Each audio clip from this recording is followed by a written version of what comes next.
0032. Zé! Ele exclamou quando meu avatar apareceu. E aí, cara? Por onde andou? Estou tentando falar com você há mais de uma semana. Eu também, Shoto disse. Onde você estava? E como conseguiu os arquivos da base de dados dos seis? É uma história bem longa, eu disse. Vamos começar do começo. Olhei para Shoto e para Artemis. Vocês dois saíram de casa? Os dois assentiram. E vocês estão logados de um lugar seguro? Sim, Shoto respondeu. Estou em um café de mangá agora. Estou no aeroporto de Vancouver, Artemis disse. Era a primeira vez que eu ouvi a voz dela em meses. Estou logado em uma estação higienizada do Oasis agora. Saí de casa com nada além de das roupas do corpo. Por isso espero que as informações que você enviou a nós a respeito dos seis sejam legítimas. Elas são. Pode acreditar, respondi. Como você pode ter certeza disso? Shoto quis saber. Porque hackeei a base de dados dos seis e coletei tudo pessoalmente. Os três olharam para mim em silêncio. H ergueu uma sobrancelha. E exatamente como você conseguiu isso, Zé? Adotei uma identidade falsa e entrei na empresa como um trabalhador com dívida. Foi como consegui me infiltrar na sede da IOI. Passei os últimos dias lá dentro. Acabei de fugir. Caramba! Shoto exclamou. Está falando sério? Confirmei. Cara, você tem colhão de adamantium, ele disse. Tem meu respeito. Obrigado, acho. Digamos que você não esteja enganando a gente, Artemis disse. Como um trabalhador comum consegue acesso aos arquivos do dossiê secreto do Seis e aos memorandos da empresa? Eu me virei para ela. Os trabalhadores têm acesso limitado à internet da empresa por meio de um sistema de entretenimento da unidade de habitação, através do firewall da IOI. A partir dali, consegui usar uma série de portas de entrada e falhas no sistema deixados pelos programadores para adentrar a rede e invadir a base de dados privados dos seis. Shoto olhou para mim maravilhado. Você fez isso sozinho? Correto, senhor. Foi um milagre eles não terem descoberto e matado você. Por que correriam um risco tão idiota desses? Por que você acha? Para tentar encontrar uma maneira de passar pelo escudo deles e entrar no terceiro portão. Dei de ombros. Foi o único plano que consegui arquitetar em pouco tempo. Zé, Ed disse, sorrindo. Você é um maluco filho da mãe. Ele se aproximou e ergueu a mão para me cumprimentar. Mas é por isso que eu amo você, cara. Artemis fez uma cara feia para mim. É claro, quando você descobriu que eles tinham um arquivo secreto sobre nós, não conseguiu resistir ao desejo de abri-los, não é? Eu tinha que abri-los, eu disse, para descobrir o quanto eles sabiam a respeito de nós. Você teria feito a mesma coisa. Ela ergueu o dedo em minha direção. Não, eu não. Respeito a privacidade dos outros. Artemis, relaxa, H interveio. Ele provavelmente salvou sua vida, sabia? Aparentemente. Ela pensou melhor. Tudo bem, ela disse. Esquece isso, mas eu sabia que ela ainda estava contrariada. Eu não sabia o que dizer, por isso continuei explicando. Vou mandar a cada um de vocês uma cópia de dados, de todos os dados dos seis que eu consegui. 10 zettabytes de informações. Vocês devem ter acesso a tudo. Eu esperei até que todos terminassem de conferir suas mensagens. Não dá para acreditar no tamanho da base de dados que eles têm sobre Halliday. A vida toda dele está ali. Eles reuniram entrevistas com todas as pessoas que Halliday conheceu. Demoraria meses para alguém ler tudo aquilo. Esperei alguns minutos, observando os olhos deles atentos aos dados. Caramba, Shoto disse. Isso é incrível, ele olhou para mim. Como você conseguiu fugir da IOI com tudo isso? Com muita esperteza e furtividade. H tem razão, Artemis disse, balançando a cabeça. Você é um doido de pedra. Ela hesitou por um momento, então disse. Obrigado pelo aviso, Z. Fico lhe devendo uma. Abri a boca para dizer de nada, mas não saiu nada. É, eu também, Shoto disse. Obrigado.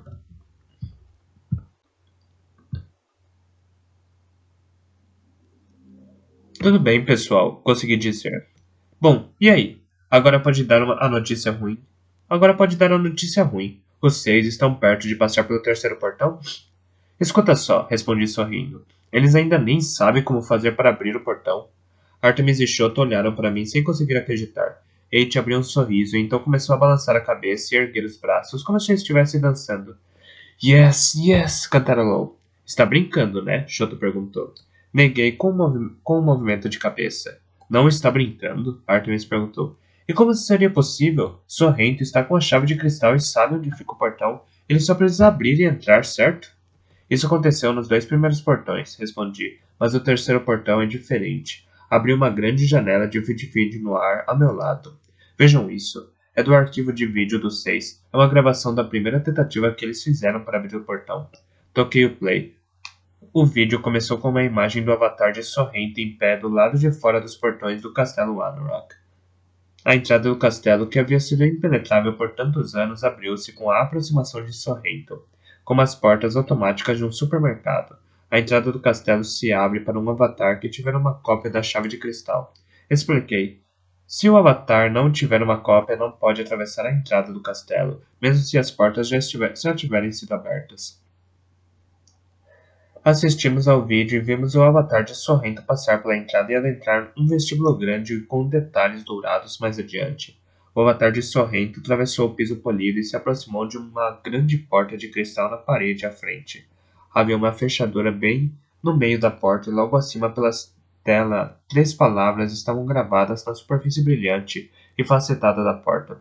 Charity, Hope, Faith. Sorrento deu um passo à frente com a chave de cristal na mão. Enfiou a chave da fechadura e virou. Nada aconteceu. Sorrento olhou para as 3 palavras do portão. Charity, Hope, Faith. Ele disse, lendo-as em voz alta. Mais uma vez, nada aconteceu. Ele tirou a chave, disse as 3 palavras de novo, e voltou a inserir e virar a chave. Nada ainda. Observei H, Artemis e Shoto enquanto eles assistiam ao vídeo. A ansiedade e curiosidade já haviam se transformado em concentração, enquanto tentavam solucionar o enigma diante deles. Pausei o vídeo. Sempre que Sorrento está logado, uma equipe de consultores e pesquisadores observa todos os seus movimentos, eu disse. Dá para ouvir a voz deles em alguns vídeos, dando sugestões e conselhos pelo Comlink. Até agora, eles não têm ajudado muito. Vejam só. No vídeo, Sorrento tentava abrir a porta de novo. Fez tudo exatamente como antes, mas dessa vez, ao inserir a chave, ele a girou no sentido anti-horário, e não no sentido horário. Eles tentam todas as coisas mais idiotas que vocês podem imaginar, eu disse. Sorrento recitou as palavras do portão em latim, na língua dos elfos, e em Klingon. Então recitou o versículo de Coríntios 1:13. Um trecho da Bíblia que contém as palavras caridade, esperança e fé. Parece que caridade, esperança e fé também são os nomes de 3 santos católicos mártires. Os 6 têm tentado nos últimos dias descobrir o sentido para isso. Idiotas, Hate disse. Halliday era ateu. Eles estão ficando desesperados, eu disse. Sorrento tentou de tudo. Só falta ajoelhar, dançar e enfiar o dedinho na fechadura. Isso deve ser a próxima coisa da lista, Shoto disse, sorrindo. Charity, Hope, Faith. Artemis disse as palavras lentamente. Ela se virou para mim. Onde eu já ouvi isso? Pois é, Hate disse.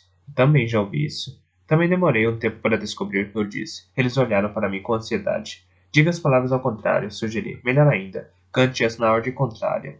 Artemis cerrou os olhos. Faith, Hope, Charity, ela disse, e repetiu algumas vezes, reconhecendo-as, e então cantou. Faith and Hope and Charity. H disse a frase seguinte. The heart and the brain and the body. Give you 3. As a magic number. Shoto finalizou triunfantemente.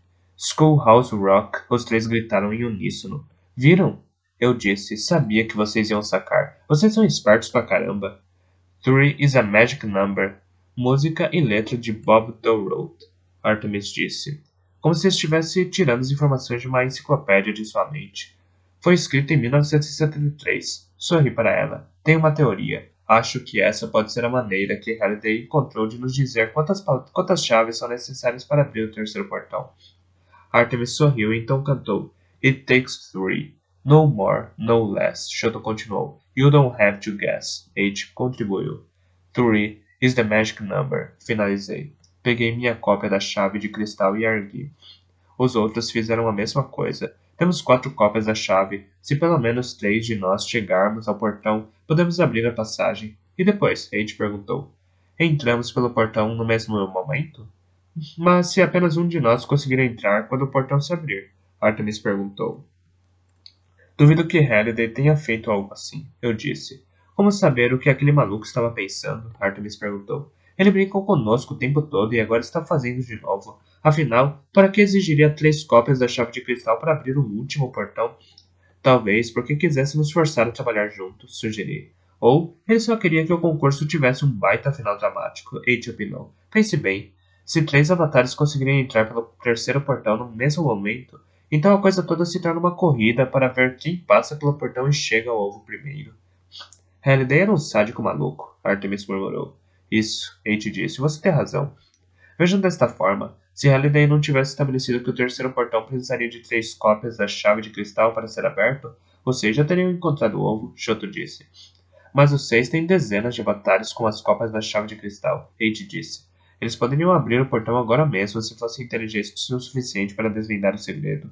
Diletantes, Artemis disse. É culpa deles não saber a letra de cor do Schoolhouse Rock. Como aqueles todos conseguiram chegar aonde chegaram? Trapaceando, eu disse. Vocês não se lembram? Ah, sim, eu sempre me esqueço. Ela sorriu para mim e senti meus joelhos tremerem. O fato de vocês não terem aberto o portão ainda não quer dizer que eles não vão descobrir, Shoto disse. Shoto tem razão, concordei. Mais cedo ou mais tarde eles farão a conexão com o Schoolhouse Rock. Então, não podemos perder mais tempo. Bem, o que estamos esperando? Shoto perguntou com animação. Sabemos onde o portão está e o que fazer para que ele seja aberto. Então, vamos lá. E que o melhor caça-ovo vença. Você está se esquecendo de uma coisa, Shoto-san, Eiichi disse. Parzival ainda não nos disse como vamos passar pelo escudo pelo exército dos 6 e entrar no castelo. Ele se virou para mim. Você tem um plano para isso, não tem, Zé? Claro que sim, eu disse. Eu estava me preparando para falar sobre isso. Fiz um gesto com a mão direita em um holograma tridimensional do castelo Anorak. Apareceu, flutuando no ar diante de mim. A esfera azul transparente gerada pelo Orbit Ozuvox apareceu ao redor do castelo, cercando-o por cima e por baixo. Apontei para ela. Esse escudo vai cair sozinho ao meio-dia de segunda-feira, daqui a cerca de 36 horas. Então, vamos passar pela entrada da frente do castelo. O escudo vai cair sozinho? Artemis repetiu. Os clãs têm utilizado detonadores naquela esfera há 2 semanas e não conseguiram nem fazer arranhões. Como você vai fazer para que ela caia sozinha? Já cuidei disso, eu disse. Vocês terão de confiar em mim. Eu confio em você, Zé. Eiichi disse. Mas ainda que o escudo caia, para chegarmos ao castelo, teremos de passar pelo maior exército dos 6 no Oasis. Ele apontou para o holograma que mostrava as posições das tropas dos 6 ao redor do castelo, dentro da esfera. E os idiotas? E os tanques deles? E as naves? Obviamente vamos precisar de um pouco de ajuda, eu disse. Muita ajuda, Artemis enfatizou. E quem vamos convencer a nos ajudar a guerrear contra todos os 6? Eiichi perguntou. Todos, eu disse. Todos os caça-ovos que existem. Abri mais uma janela mostrando o breve e-mail que eu havia escrito antes de entrar no portão. Vamos mandar a mensagem hoje à noite a todos os usuários do Oasis. Amigos caça-ovos, hoje é um dia sombrio, depois de anos de decepção exploração e ludíbrio. Os 6 finalmente conseguiram trapacear e chegar à entrada do terceiro portão. Como vocês sabem, a IOI sitiou o castelo Anorak em uma tentativa de impedir que alguém chegasse ao ovo. Também descobrimos que eles utilizaram métodos ilegais para descobrir a identidade de caça-ovos que eles consideram uma ameaça, com a intenção de sequestrá-los e assassiná-los. Se os caça-ovos do mundo todo não unirem forças para deter os 6, eles chegarão ao ovo e vencerão o concurso. E assim, o Oasis será dominado pelos imperialistas da IOI. O momento é agora. Nosso ataque ao exército dos 6 começará amanhã ao meio-dia, OST. Juntem-se a nós. Atenciosamente, Eiichi, Artemis, Parzival e Shoto. Ludíbrio? Artemis disse, depois de terminar de ler. Você está usando o dicionário quando escreveu essa mensagem? Eu estava tentando deixar o texto bem chamativo, sabe? Oficial, eu disse. Eu gostei, Zé. Eiichi disse. Ele é bem incitante. Obrigado, Eiichi. Então é isso? Esse é o seu plano? Artemis perguntou. Mandar um spam ao Oasis todo pedindo ajuda? Mais ou menos, esse é o plano. E você acha mesmo que todo mundo vai aparecer e nos ajudar a combater os 6? Ela perguntou. Assim desse jeito? Sim, eu disse. Acho que sim. Eiichi assentiu. Ele está certo, ninguém quer que os 6 vençam o concurso. E eles sem dúvida não querem que a IOI assuma o controle do Oasis. As pessoas vão ficar doidas para ajudar a derrubar os 6. E qual caça-ovo vai perder a chance de lutar em uma batalha tão enorme e histórica? Mas os clãs não pensarão que estamos tentando manipulá-los? Shoto perguntou. Para que possamos chegar ao portão sozinhos? É claro, eu disse, mas a maioria deles já desistiu. Todo mundo sabe que o fim da caça está próximo. Você não acha que a maioria das pessoas preferiria que um de nós vencesse o concurso em vez de Sorrento e os seis? Artemis pensou por um momento. Você tem razão. Esse e-mail pode funcionar. Z, H disse, dando um tapinha nas minhas costas. Você é um gênio da pesada. Quando a mensagem for enviada, a imprensa vai ficar doida. A notícia vai se espalhar bem rápido. Amanhã, a essa hora, todos os avatares no Oasis estarão a caminho de Ctônia. Vamos torcer para que isso aconteça, eu disse. Ah, eles vão aparecer, com certeza, Artemis disse. Mas quantos deles lutarão quando virem o número de 6? A maioria deles provavelmente vai ficar sentado e comendo pipoca, vendo a gente apanhar. Com certeza essa é uma possibilidade, eu disse. Mas os clãs nos ajudarão. Eles não têm o que perder. E não precisamos derrotar o exército todo dos 6. Só precisamos abrir caminho entre eles, entrar no castelo e chegar ao portão. 3 de nós precisam chegar ao portão, Age disse. Se apenas 1 ou 2 entrarem, estamos fritos. Isso, eu disse. Teremos de fazer de tudo para não sermos mortos. Artemis e Age riram com nervosismo. Shoto apenas balançou a cabeça. Mesmo se conseguirmos chegar ao portão, vamos ter de abri-lo, ele disse. Talvez seja mais difícil passar por ele do que foi passar pelos 2 primeiros. Vamos nos preocupar com o portão depois, eu disse. Quando chegarmos nele. Beleza, Shota disse. Vamos enfrentar. Concordo, H disse. Então vocês dois vão mesmo fazer isso? Artemis perguntou. Tem uma ideia melhor, amiga? H perguntou. Ela deu de ombros. Não, nenhuma. Certo, H disse. Está tudo acertado. Fechei o e-mail. Mandarei a cada um de vocês uma cópia dessa mensagem. Comecem a enviá-la hoje à noite para todas as pessoas de suas listas de contato. Publique-a em seus blogs. Divulgue-a em seus canais. Temos 36 horas para espalhar essa notícia. Deve ser tempo suficiente para todo mundo se preparar e levar os avatares para Ctônia. Assim que vocês souberem disso, começarão a preparar para um ataque. Artemis disse. Vou jogar com tudo que tem. Eles podem só achar graça, expliquei. Eles acham que o escudo é impenetrável. E é, Artemis disse. Por isso espero que você tenha certeza de que pode derrubar. Não se preocupe. Por que eu me preocuparia? Artemis respondeu. Você deve ter se esquecido, mas não tenho caso e estou tentando salvar minha vida agora. Estou logado em um terminal público em um aeroporto pagando pelo minuto de acesso.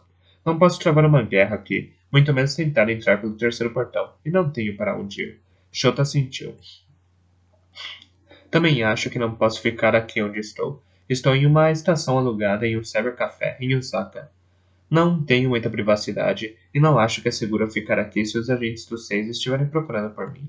Artemis olhou para mim. Alguma sugestão? Detesto dizer isso a vocês, mas não tenho casa e estou alugado de um terminal público também, eu disse. Estou me escondendo dos 6 há mais de 1 ano. Vocês se lembram? Tem um trailer, Age disse. Vocês podem ficar comigo, mas não acho que vou conseguir chegar a Columbus, a Vancouver e ao Japão nas próximas 36 horas. Acho que posso ajudar vocês, uma voz grave disse. Todos demos um salto, nos viramos e encontramos o avatar de um homem alto e de cabelos grisalhos bem atrás de nós. Era o grande e poderoso Og, o avatar de Ogden Morrow, e ele não se materializou lentamente como o avatar geralmente fazia ao entrar em uma sala de bate-papo. Simplesmente surgiu como se estivesse ali o tempo todo, e só naquele momento tivesse decidido se mostrar. Vocês já foram a Oregon? Ele perguntou. Nessa época do ano, o lugar fica lindo.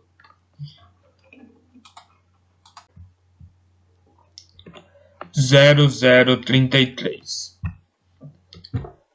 Ficamos olhando para Ogden Morrow, embasbacados. Como o senhor entrou aqui? H perguntou, por fim, quando conseguiu se recuperar do susto. Esta sala de bate-papo é particular? Sim, eu sei, Morrow disse, um tanto quanto constrangido. Receio dizer que tenho espionado vocês já há algum tempo, e espero que aceitem as minhas sinceras desculpas pela invasão de privacidade. Fiz isso com a melhor das intenções, eu juro. Com todo respeito, senhor, Artemis disse. Não respondeu a nossa pergunta. Como o senhor teve acesso a esta sala de bate-papo sem convite? E ainda mais sem sabermos que o senhor estava aqui? Perdoe-me, ele disse. Compreendo a apreensão de vocês, mas não precisam se preocupar. Meu avatar tem poderes únicos, incluindo a habilidade de entrar em salas de bate-papo sem ser convidado. Enquanto falava, Morrow caminhou até uma das estantes de H e começou a mexer nos suplementos de jogos de RPG. Antes do lançamento original do Oasis, quando Jin e eu criamos nossos avatares, demos a nós mesmos acesso irrestrito à simulação toda. Além de imortais e invencíveis, nossos avatares podem ir a qualquer lugar e fazer qualquer coisa. Agora que Anorak se foi, meu avatar é o único a ter esses poderes. Ele se virou e olhou para nós quatro. Ninguém mais tem a habilidade de ouvir a conversa de vocês, muito menos vocês. Os protocolos de proteção das salas de bate-papo do Oasis são sólidos como pedra, eu garanto. Ele riu levemente, mesmo com a minha presença aqui. Ele derrubou aquela pilha de gibis. Eu disse a It. Depois de nossa primeira reunião aqui, você lembra? Eu disse que não tinha sido uma falha de software.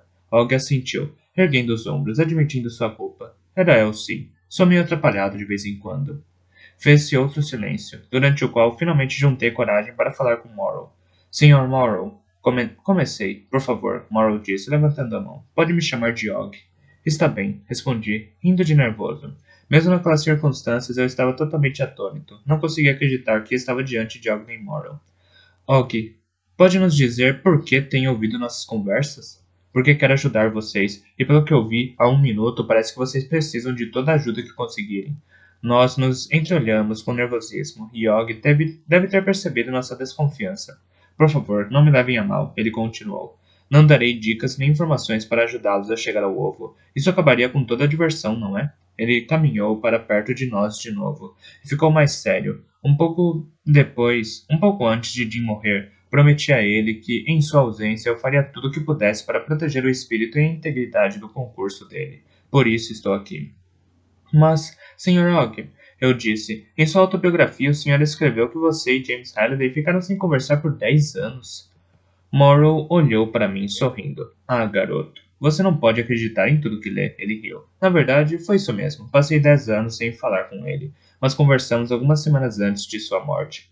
Ele parou como se tentasse se lembrar. Na época, eu nem sabia que ele estava doente. Ele simplesmente me ligou do nada e nós nos encontramos em uma sala de bate-papo particular, parecida com essa. E então ele me contou sobre a doença, sobre o concurso e sobre o que havia planejado. Estava preocupado com a possibilidade de ainda haver bugs nos portões, ou que complicações pudessem surgir depois de sua morte e impedir que as coisas acontecessem conforme ele pretendia. Como os 6, por exemplo? Shoto perguntou. Exatamente. Como os 6. Assim, Jim me pediu para monitorar o concurso e intervir se fosse preciso. Ele coçou a barba. Para ser sincero, eu não queria ficar com essa responsabilidade, mas era o último desejo do meu melhor amigo. Por isso concordei. E nos últimos 6 anos tenho observado de longe. E apesar de os 6 terem feito de tudo para derrotá-los, vocês conseguiram preservar. Vocês conseguiram perseverar. Mas, agora, tomando conhecimento da situação atual, acho que chegou a hora de eu tomar uma atitude para manter a integridade do jogo de Jim. Artemis, Shoto, H e eu trocamos olhares surpresos, como se quiséssemos confirmar uns com os outros que aquilo estava acontecendo de fato. Quero oferecer a vocês um abrigo em minha casa aqui, em Oregon, Og disse. Daqui, vocês poderão colocar o plano em ação e completar a busca em segurança, sem ter de se preocupar com a aproximação dos agentes dos 6. Posso oferecer uma estação de imersão top de linha a cada um de vocês, uma conexão de fibra óptica ao Oasis e tudo mais de que precisarem. Fizemos silêncio mais uma vez. Obrigado, senhor, eu disse por fim, controlando-me para não cair de joelhos aos pés dele para fazer uma reverência. É o mínimo que posso fazer. É uma oferta incrivelmente gentil, Sr. Morrow. Shoto disse. Mas eu moro no Japão. Eu sei, Shoto. Og disse. Já acionei um jatinho particular para buscar você. Está esperando no aeroporto de Osaka. Se você me passar sua localização atual, mandarei uma limusine para buscá-lo e levá-lo ao aeroporto.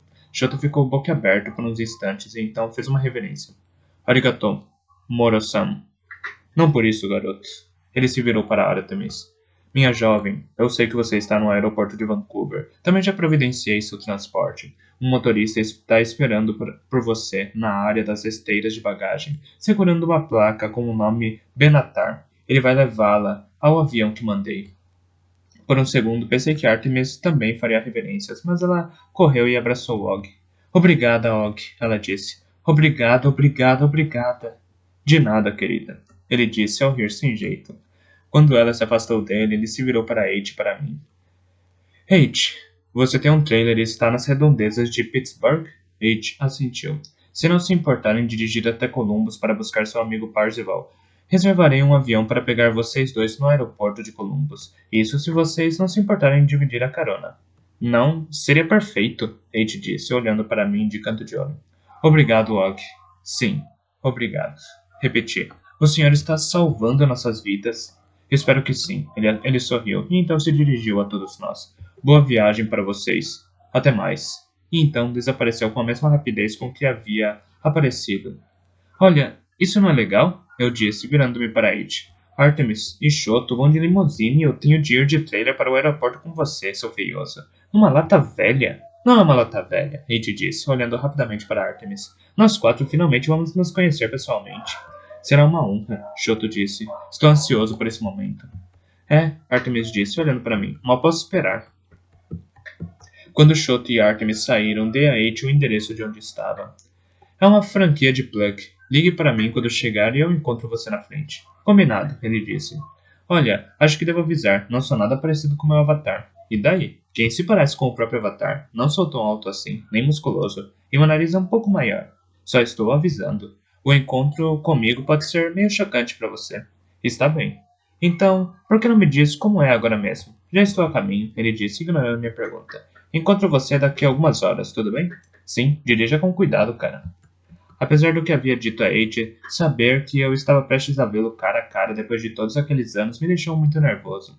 Mas não se comparava ao nervosismo que eu já estava sentindo por dentro por saber que veria Artemis quando chegássemos a Oregon. Fiquei tentando imaginar o mesmo sentir uma mistura de ansiedade e terror completo. Como ela seria pessoalmente? Será que a foto de seu arquivo era falsa? Será que eu ainda tinha chance com ela? Num esforço num esforço hercúleo, consegui me esquecer dela, obrigando-me a ficar concentrado na batalha que se aproximava. Assim que saí do portão de H, enviei minha mensagem de convocação para a guerra como um anúncio mundial a todos os usuários do Oasis, sabendo que a maioria dos e-mails não passaria pelos filtros de anti-spam. Também decidi postá-los em todos os fóruns de caça-alvos. Então fiz um breve vídeo para do meu avatar lendo a mensagem e o deixei em loop contínuo em meu canal. A notícia se espalhou rapidamente. Dentro de uma hora, nosso plano de atacar o castelo Anorak era manchete em todos os boletins de noticiários, acompanhado por notícias como caça-ovos declaram guerra aos 6, caça-ovos dos 5 do topo acusa a IOI de sequestro e assassinato, e será que a busca pelo ovo terminará?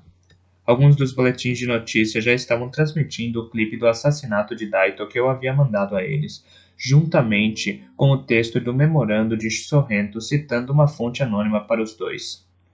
Até aquela hora, a IOI havia se recusado a comentar a respeito. Naquele momento, Sorrento já devia estar sabendo que eu havia obtido acesso às bases de dados privados dos 6. Queria ver a cara dele quando soubesse como eu havia feito aquilo.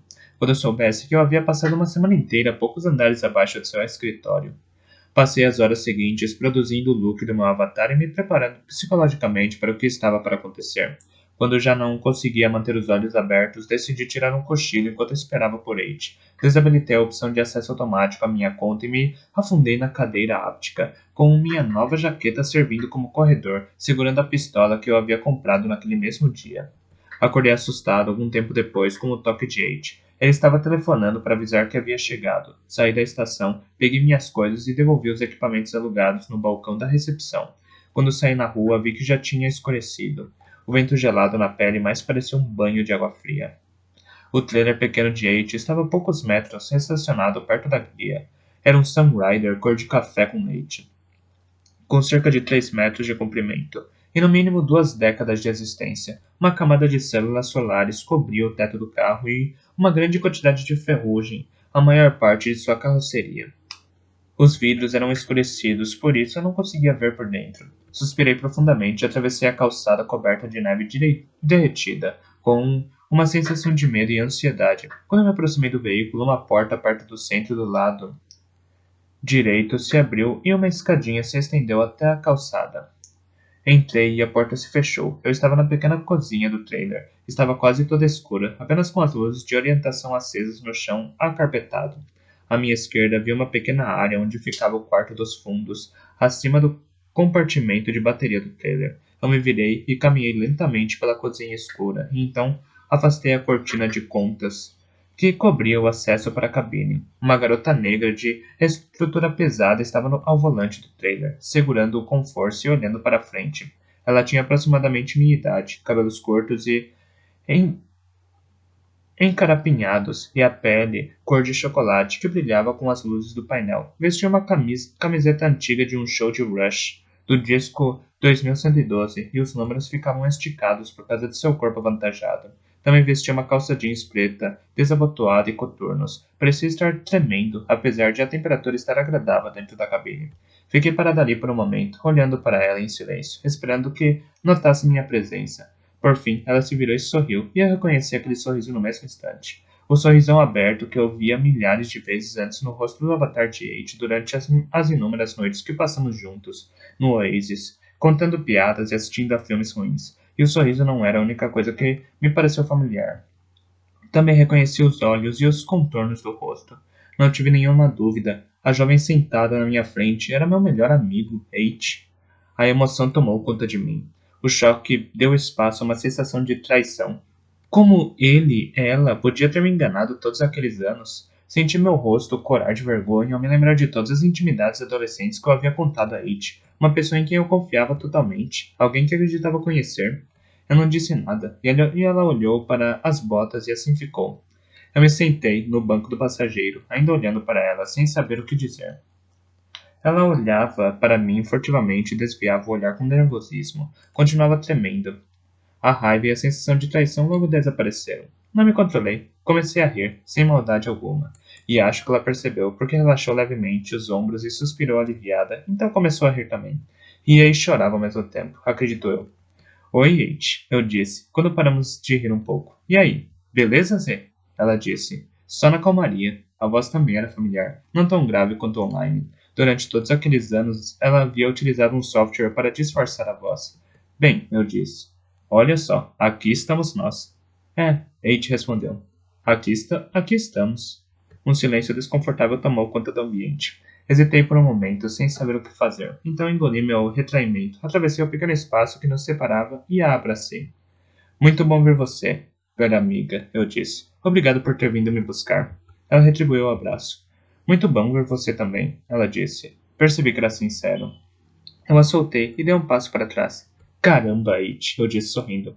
Sabia que você estava escondendo algo, mas nunca imaginei que... O quê? Ela perguntou com certa reserva. O que nunca imaginou? Que o famoso It, conhecido caça-ovo e o combatente mais temido do Oasis todo, na verdade, era uma preta gorda? Eu ia dizer uma jovem negra. Ela ficou séria. Eu tinha um motivo para não dizer, sabia? Eu tenho certeza de que deve ter um bom motivo, eu disse. Mas não importa, não? É claro que não. Você é minha melhor amiga, It. Minha única amiga, para ser honesto. Bem, ainda assim quero explicar. Ok. Mas pode esperar até estarmos no avião? Perguntei. Temos um longo caminho pela frente. Eu vou me sentir bem mais seguro quando deixarmos essa cidade para trás. Estamos indo, cara, ela disse, engatando a primeira marcha do trailer. H seguiu as orientações de Og para chegar a um hangar particular perto do aeroporto de Columbus, onde um pequeno jato de luxo estava à nossa espera. Og havia tomado a providência necessária para que o trailer de H ficasse estacionado em um hangar próximo. Mas aquela tinha sido sua casa por muitos anos e percebi que ela estava um pouco nervosa por deixar o carro. Olhamos para o jato boquiabertos quando nos aproximamos. Eu já tinha visto aviões no céu antes, claro, mas nunca tão de perto. Viajar de jatinho particular era algo que apenas as pessoas ricas podiam fazer. O fato de Og fretar 3 jatinhos particulares diferentes para nos buscar sem esforço algum era prova de como ele era podre de rico. O jatinho era totalmente automatizado, por isso não havia tripulação. Estávamos sozinhos. A voz calma do autopiloto nos recebeu a bordo e depois pediu que prendêssemos o cinto e nos preparássemos para a decolagem. Em poucos minutos estávamos voando.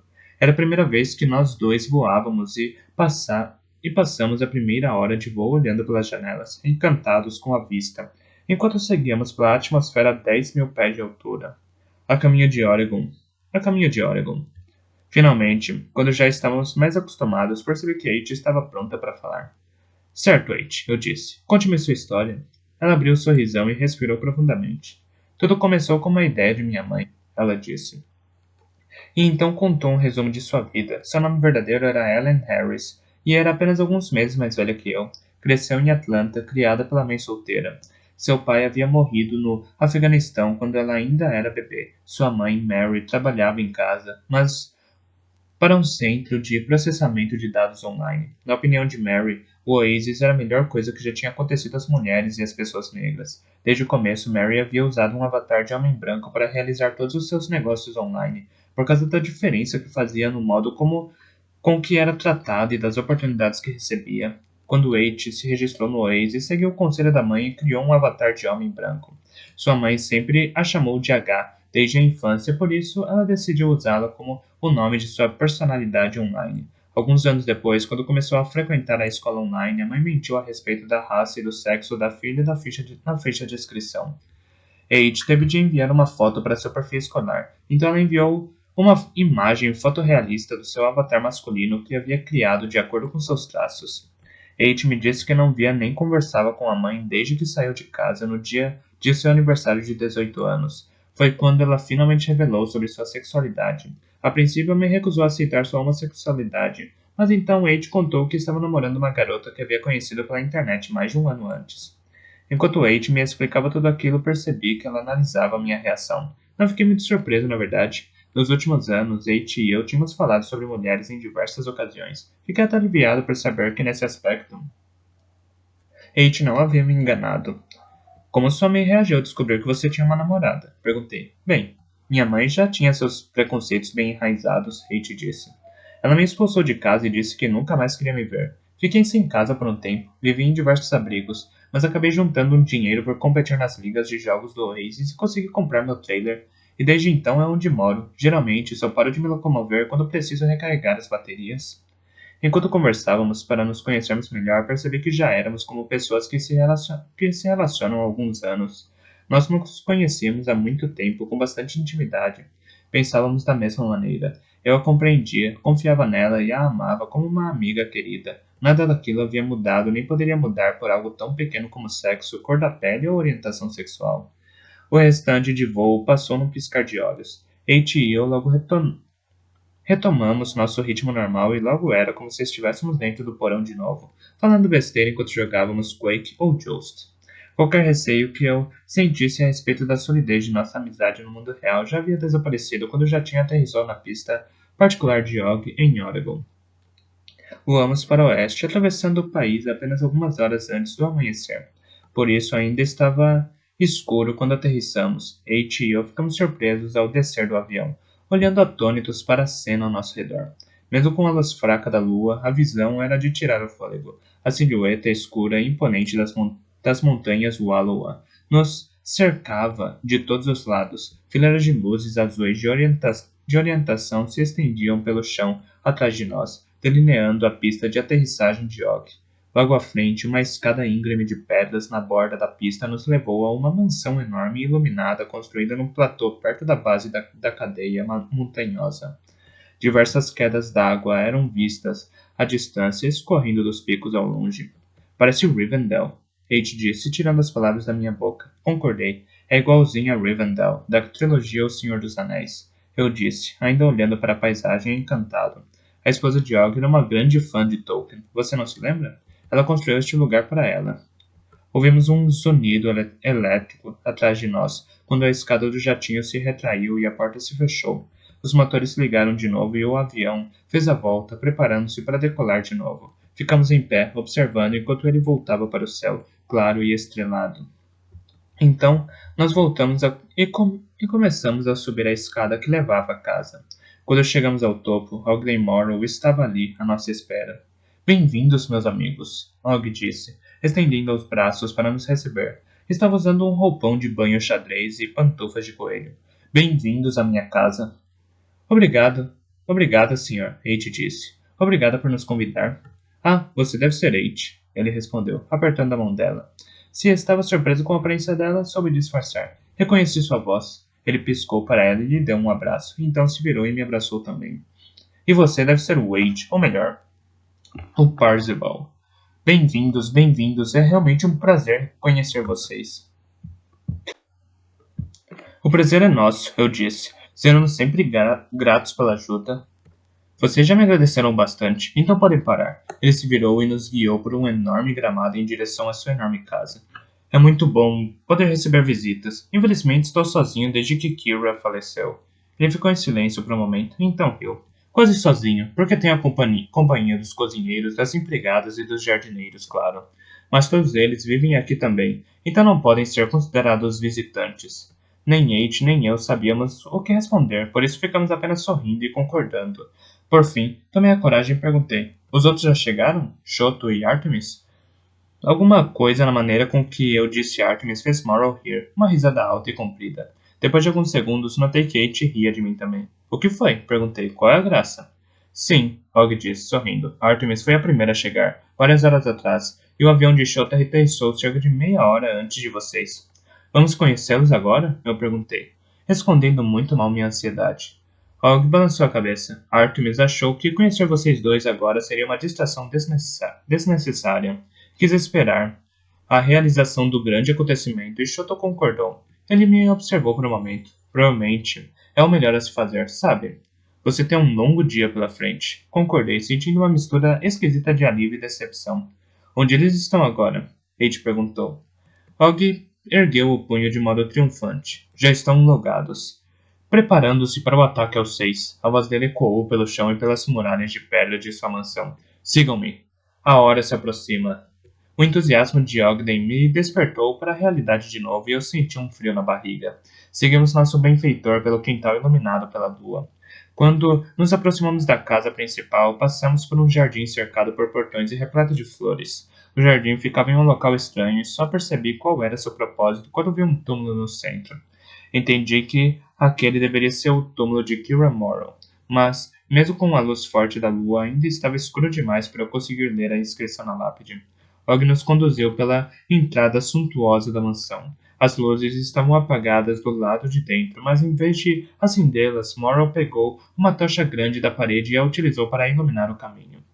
A grandiosidade do lugar me deixou surpreendido. Havia enormes tapetes e uma vasta coleção de peças de arte fantásticas nas paredes, além de gárgulas e armaduras nos corredores. Enquanto acompanhávamos Og, criei coragem para falar com ele. Olha, sei que provavelmente agora não é a hora mais adequada, mas sou um grande fã de seu trabalho. Cresci jogando os jogos educacionais do Halcydonia Interactive. Com eles aprendi a ler e escrever, fazer contas, resolver enigmas. Comecei a falar sem parar, comentando sobre meus títulos favoritos e dizendo coisas de geek a Og no melhor estilo constrangedor. H deve ter achado que eu estava puxando o saco porque deu risadinhas de meu monólogo ininterrupto, mas Og levou numa boa. Que bom saber disso, ele disse, aparentando real satisfação. Minha esposa e eu sentíamos muito orgulho dos jogos. Fico feliz por você ter boas lembranças deles. Demos a volta na construção, e H e eu ficamos paralisados na entrada de uma sala enorme cheia de fileiras e mais fileiras de videogames antigos. Sabíamos que devia ter a coleção clássica de videogames de James Halliday, a coleção que ele havia deixado a Morrow em seu testamento. Alguém olhou ao redor e nos viu parados na porta. Então, foi nos buscar. Prometo mostrar tudo a vocês mais tarde, quando a ansiedade tiver passado, Og disse, com a respiração um tanto ofegante. Estava caminhando depressa para um homem de sua idade e tamanho. Ele desceu conosco por uma escada de pedra em espiral até um elevador que nos levou diversos andares abaixo, para o porão de Og. A decoração ali era muito mais moderna. Seguimos Og por um labirinto de corredores acarpetados até chegarmos a uma fileira de 7 portas circulares, todas enumeradas. E aqui estamos, Morrow disse, gesticulando com a tocha. Estas são minhas estações de imersão Oasis. São estações Abashol, top de linha, OR 9400. Está brincando? 9400? H assobiou baixinho. Animal! Onde estão os outros? Perguntei, olhando ao redor com nervosismo. Artemis e Shoto já estão nas instalações 2 e 3, ele disse. Ah, uma é minha. Vocês podem escolher entre as outras. Olhei para as portas, tentando imaginar em qual Artemis estava. Og apontou para mim do corredor. Vocês encontrarão macacões ápticos de todos os tamanhos nas salas de roupas. Agora vocês podem se trocar e se conectar. Ele sorriu quando H e eu saímos das salas de roupas alguns minutos depois, usando macacões e luvas ápticos novinhos. Excelente! Ele exclamou. Agora escolham uma estação e façam um login. A hora está passando. H se virou para mim. Percebi que ela queria dizer algo, mas não encontrou palavras. Depois de alguns segundos, estendeu a mão com a luva, e eu a apertei. Boa sorte, H, eu disse. Boa sorte, Z, ela respondeu. E então se virou para Og e disse: Obrigada de novo, Og. Antes de ele responder, ela ficou na ponta dos pés para lhe dar um beijo no rosto. E então entrou na estação 4, que se fechou com um zunido. Og sorriu e olhou para mim. O mundo todo está torcendo por vocês quatro. Procure não me decepcionar. Faremos nosso melhor. Eu sei que farão. Ele estendeu a mão e eu a segurei. Dei um passo em direção à estação de imersão e voltei. Og, posso fazer uma pergunta única? Posso fazer uma única pergunta? Ele ergueu a sobrancelha. Se vai me perguntar o que há dentro do terceiro portão, não faço ideia. E mesmo se soubesse, não diria a você. Já devia saber disso. Balancei a cabeça. Não é isso. Queria perguntar o que fez com a amizade entre vocês e Halliday. O que fez que a amizade entre você e Halliday terminasse? Em toda a pesquisa que tenho feito, nunca consegui descobrir. Morrow me observou por um momento. Já haviam feito essa mesma pergunta em muitas entrevistas e ele sempre havia ignorado. Não sei por que ele decidiu me contar. Talvez estivesse esperando todos aqueles anos para contar a alguém. Foi por causa de Kira, minha esposa. Ele fez uma pausa, picarreou e continuou. Assim como eu, ele foi apaixonado por ela desde o tempo do colégio. É claro que ele nunca teve coragem de se declarar, por isso ela nunca soube dos sentimentos dele, nem eu. Ele só me contou sobre isso quando eu o vi pela última vez, um pouco antes de sua morte. Mesmo depois de tanto tempo, era difícil para ele conversar comigo. Jim nunca levou muito jeito com as pessoas, nem com a expressão de suas emoções. Acendi com a cabeça e esperei que ele continuasse. Mesmo depois que Kira e eu ficamos noivos, acredito que Jim ainda cultivou o desejo de roubá-la de mim. Mas quando nos casamos, ele abandonou a ideia. Ele me disse que parou de conversar comigo por causa do enorme ciúme que sentia. Kira foi a única mulher que ele amou. A voz de Morrow ficou embargada. Compreendo por que Jean se sentiu dessa forma. Kira era muito especial. Era impossível não se apaixonar por ela. Ele sorriu para mim. Você sabe como é conhecer alguém assim, não sabe? Eu sei, respondi. Então, quando eu percebi que ele não tinha mais nada a dizer sobre o assunto, eu disse: Obrigado, Sr. Morrow. Obrigado por me contar tudo isso. De nada. Então, ele caminhou para sua estação de imersão. E a porta se abriu. Ali dentro eu percebi que a estação havia sido modificada e incluía diversos componentes esquisitos, incluindo um console modificado do Oasis, para parecer um Commodore 64 antigo. Ele olhou para mim. Boa sorte, Parzival. Você vai precisar. O que o senhor vai fazer durante a luta? Perguntei. Assistir, é claro, ele respondeu. Esta vai ser a maior batalha da história do videogame. Ele sorriu para mim mais uma vez e entrou, deixando-me sozinho no corredor pouco iluminado. Passei alguns minutos pensando em tudo o que Morrow havia dito. Então caminhei para a estação de imersão e entrei. Era uma pequena sala esférica. Uma cadeira áptica brilhante ficava suspensa em um braço hidráulico preso ao teto. Não havia esteira unidimensional, porque a sala em si cumpria essa função. Logado era possível caminhar ou correr em qualquer direção e a esfera girar ao seu redor e abaixo, impedindo-o de tocar na parede. Era como estar dentro de uma bola gigante para hamsters. Eu me sentei na cadeira e senti quando ela se ajustou para encaixar de acordo com os contornos do corpo. Um braço robótico se estendeu na cadeira e colocou um visor Oculus novo em folha em meu rosto. Ele também se ajustou para servir perfeitamente. O visor escaneou minhas retinas e o sistema solicitou que eu dissesse minha nova frase de acesso. Rena Flotilla Setec Astronomia. Respirei fundo quando o sistema me conectou.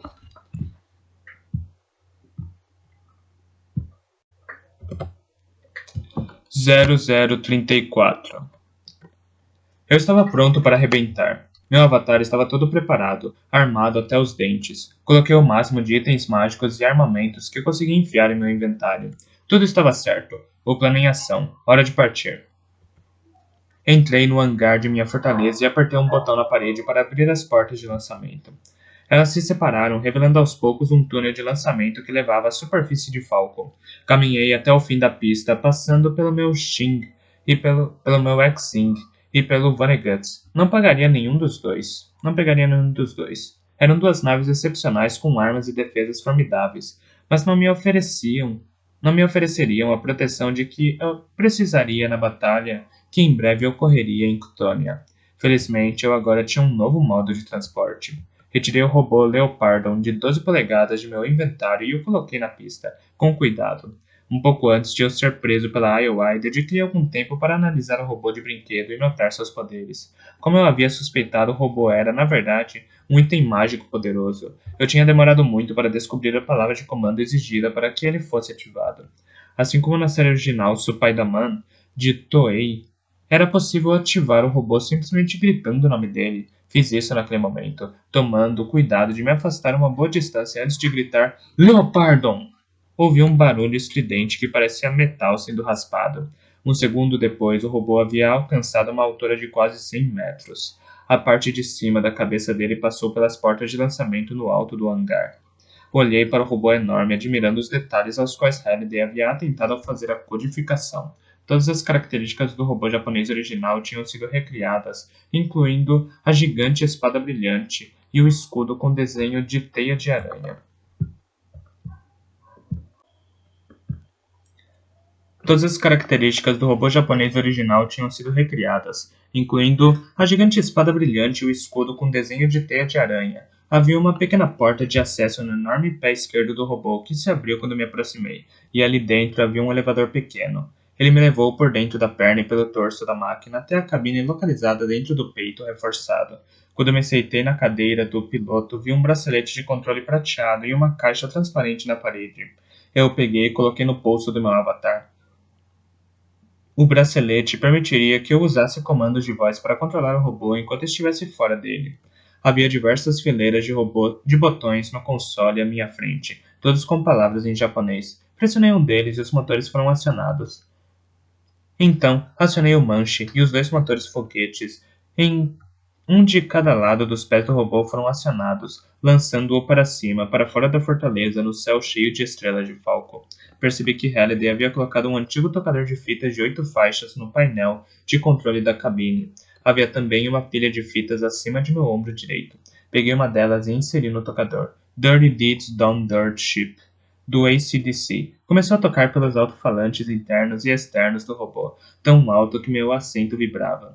Assim que o robô se afastou do hangar, gritei: Mudar para Marvelor! No bracelete de controle. Aparentemente, os comandos de voz só funcionavam quando o controlador gritava. As pernas, os braços e a cabeça do robô se dobraram para dentro, assumindo novas posições, transformando o robô em uma nave estelar conhecida como Marvelor. Quando a transformação se deu completamente, deixei a órbita de Falcon e segui num trajeto ao portão estelar mais próximo. Ao sair do portão estelar no setor 10, a tela de meu radar se iluminou como uma árvore de Natal. Milhares de veículos espaciais de todos os tipos e modelos estavam cortando a escuridão cheia de estrelas ao meu redor, desde naves de apenas um assento a monstros do tamanho da Lua. Nunca tinha visto tantas naves reunidas. Pelo portão estelar, elas passavam aos montes, e outras ainda chegavam ao local, vindas de todas as direções no céu. Todas as naves foram se aproximando, formando uma caravana comprida e assustadora seguindo para Ctonian, um pequeno orbe marrom azulado flutuando à distância.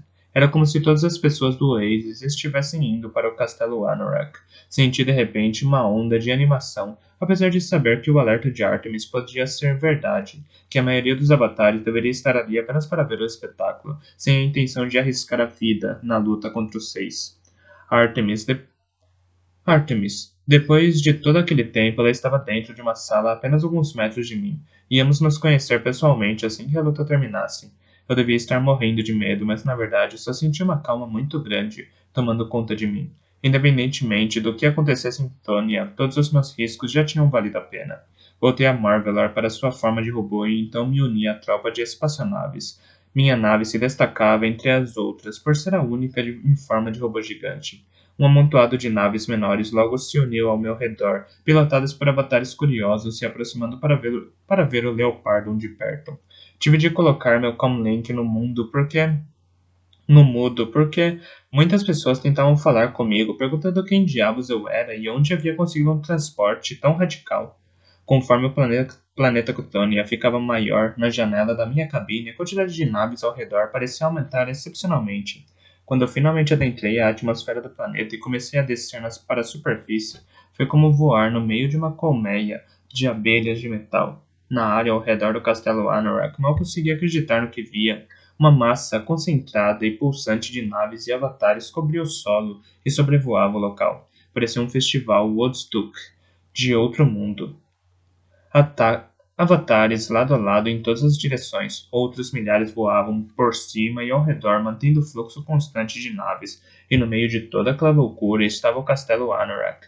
A cada minuto, alguma nave de algum avatar desavisado batia no escudo e virava pó, como uma mosca sendo eletrocutada. Ao me aproximar, vi uma clareira no chão, exatamente na frente da entrada do castelo, logo depois do escudo.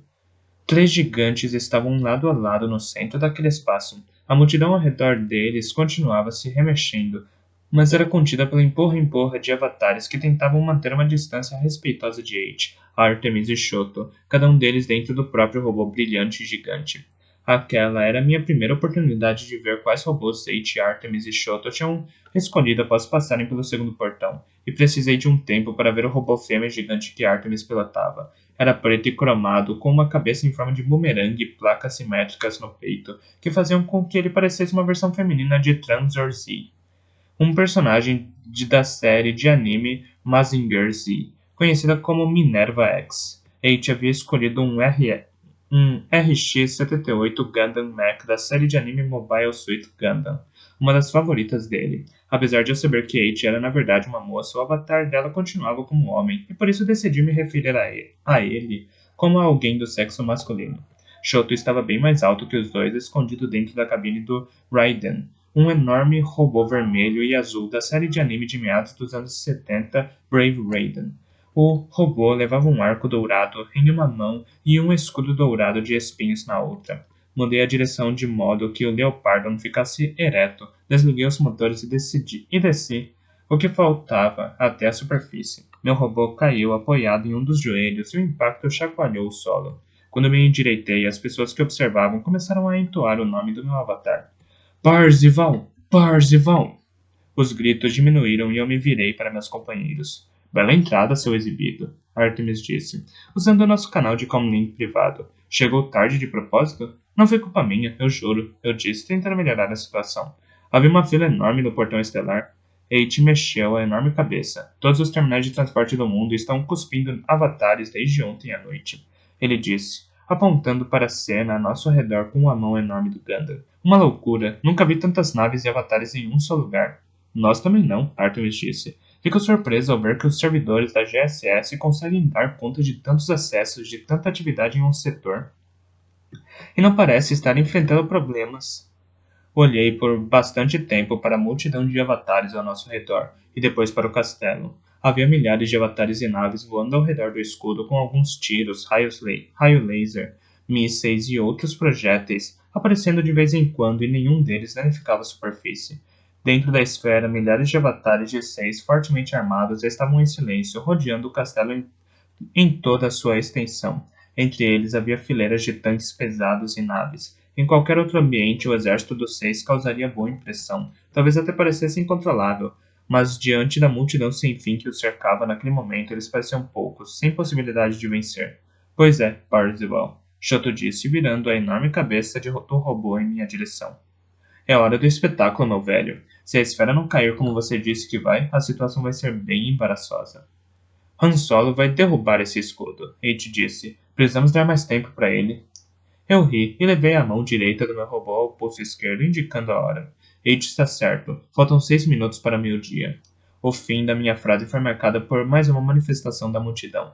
Bem em nossa frente, dentro da esfera, as enormes portas da frente do castelo Anorak se abriram em um único avatar dos 6.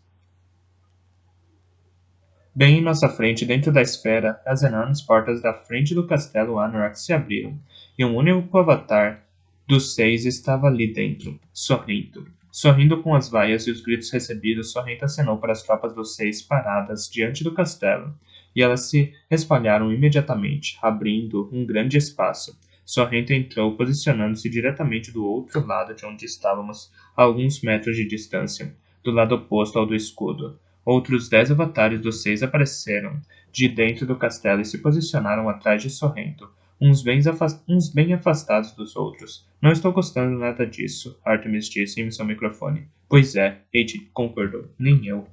Sorrento analisou a situação e sorriu para nós. Quando começou a falar, deu para perceber que sua voz estava sendo amplificada por alto-falantes potentes montados nas naves e nos tanques dos seis, de modo que ele pudesse ser ouvido por todos. E como havia câmeras e repórteres de todas as grandes emissoras de notícias ali, eu sabia que as palavras dele estavam sendo transmitidas para o mundo todo. Bem-vindos ao Castelo Anorak, sorrindo disse. Estávamos esperando por vocês. Ele ergueu o braço apontando para a feroz multidão que o cercava. Quero dizer que estamos um pouco surpresos com a vida de tanta gente aqui hoje. Agora, até o mais burro entre vocês já deve ter percebido que nada será capaz de passar por nosso escudo. Suas palavras foram recebidas com revoltas, gritos ensurdecedores, ameaças, insultos e palavrões. Esperei um momento e levantei as duas mãos do meu robô, pedindo silêncio. Quando o barulho diminuiu, acessei o canal público que tinha o mesmo efeito de um sistema de alto-falantes gigante. Abaixei o volume do meu fone de ouvido para evitar o retorno e então disse: Você está enganado, Sorrento. Vamos entrar, ao meio-dia, todos nós. Gritos de incentivo foram dados pelos caça-alvos presentes. Sorrento não quis esperar que o barulho diminuísse. Vocês podem tentar, ele disse, ainda sorrindo. Então pegou um item de seu inventário e o colocou diante dele, no chão. Dei um zoom para ver mais de perto e senti os músculos de minha mandíbula se contraírem. Era um robô de brinquedo, um dinossauro de 2 pedais com pele de armadura e 2 grandes canhões montados sobre seus ombros. Eu o reconheci imediatamente dos filmes japoneses de monstros da virada do século. Era Mechagodzilla. Kiryu! Sorrento gritou, a voz ainda amplificada. Ao ouvir aquele comando, seu pequeno robô instantaneamente cresceu muito até ficar quase do tamanho do castelo Anorak, 2 vezes maior que os robôs gigantes que Eiichi, Shoto, Artemis e eu pilotávamos. A cabeça mecânica do lagarto quase tocou o alto do escudo esférico. Um silêncio de medo tomou conta da multidão, seguido por comentários assustados dos milhares de caça-alvos presentes. Todos eles reconheceram aquele enorme robô de metal, e todos sabiam que ele era praticamente indestrutível. Sorrento entrou no robô por meio de uma porta de acesso em um de seus calcanhares enormes. Alguns segundos depois, os olhos da fera começaram a brilhar amarelos. E então, ele jogou a cabeça para trás, abriu a boca e emitiu um rugido metálico e agudo. Com isso, os 10 avatares de 6 que estavam atrás de Sorrento pegaram seus robôs de brinquedo e os ativaram também. 5 deles tinham enormes leões robóticos que podiam formar Voltron. Os 5 tinham robôs gigantes de Robotech e Neon Genesis Evangelion.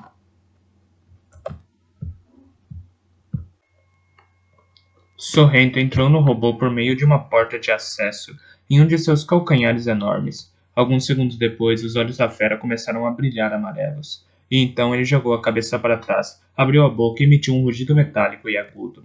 Com isso, os 10 avatares de 6 que estavam atrás de Sorrento pegaram seus robôs de brinquedo e os ativaram também. 5 deles tinham enormes leões robóticos que podiam formar Voltron. Os outros 5 tinham robôs gigantes de Robotech e Neon Genesis Evangelion. Ai caramba! Ouvi Artemis e Eiichi dizerem em uníssono. Venham! Sorrento gritou de modo desafiador. O chamado dele ecoou ao redor. Muitos dos caça-alvos da frente deram um passo para trás involuntário.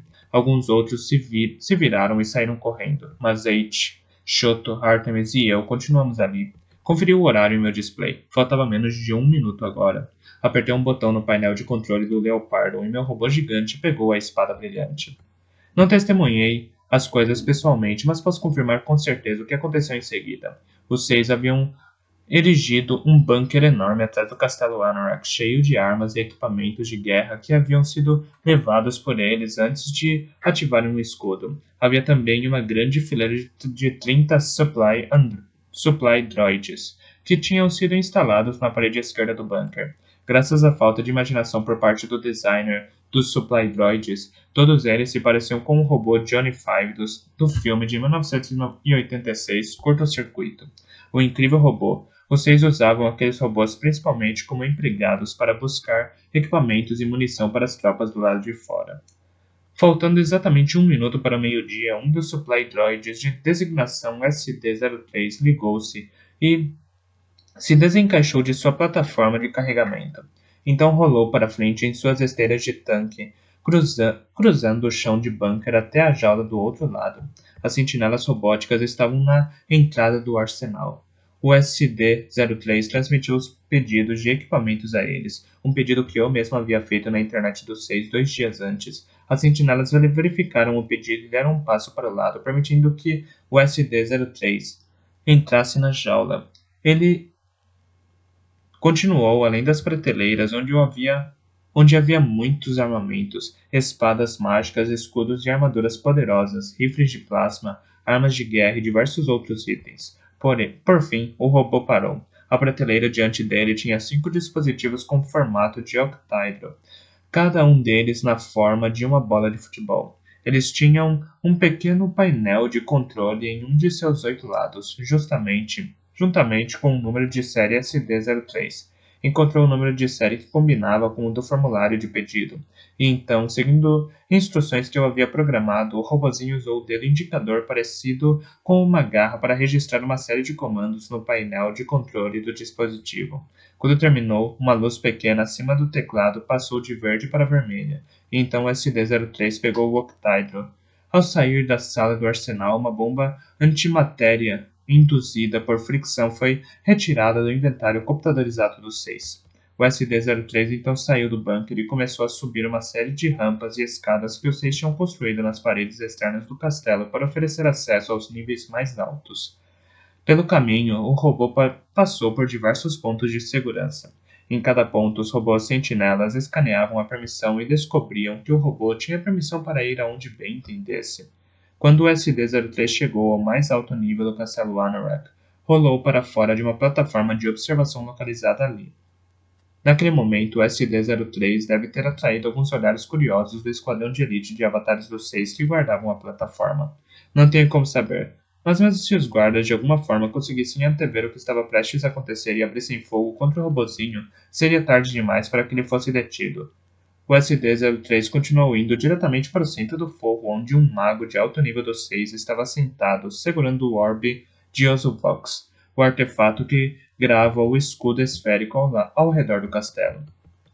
E então, executando a última instrução que eu havia programado nele 2 dias antes, o SD-03 ergueu a bomba de indução por fricção antimatéria acima de sua cabeça e a detonou. A explosão transformou o robô em pó, assim como também todos os avatares da plataforma, incluindo o mago dos 6 que guardava o orbe de Ozovox. Quando ele morreu, o artefato se desativou e caiu na plataforma que já estava vazia.